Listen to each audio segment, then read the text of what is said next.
According to the police report, a woman and 3 children were also home at the time of the incident. 25-year-old Angel Valle was arraigned in court Wednesday, hours after police say he got into a fight with his older brother, 34-year-old Angel Valle, at their home on Pennsylvania Avenue. Police say he told officers on the scene he stabbed his brother twice. As a mother, I cannot even fathom the grief that a mother or father or immediate family members feels when there's a loss, especially such a violent loss. According to the police report, when officers arrived, a woman and 3 children were in the bedroom next door to where Angel Valle was found unresponsive on the floor. He later died at the hospital. The woman told police the fight between the brothers may have been about Angel being under the influence of drugs, and said the fight began in the room where the children were before moving into the hallway and into another room.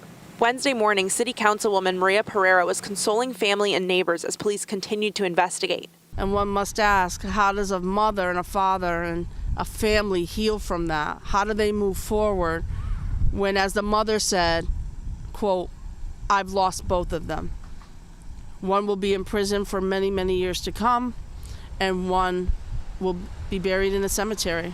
Neighbors at the Nob Hill condominiums also saddened by what happened. It's shocking because it's a very quiet area. When I originally moved over here, it was very, very quiet. To have something like this happen, it's really not the norm. A judge set bond at $750,000 for Angel Valle, who's charged with murder, 3 counts of risk of injury to a child, and disorderly conduct. He's due back in court next month on February 9th. In Bridgeport, Gabby Molina, Fox 61 News.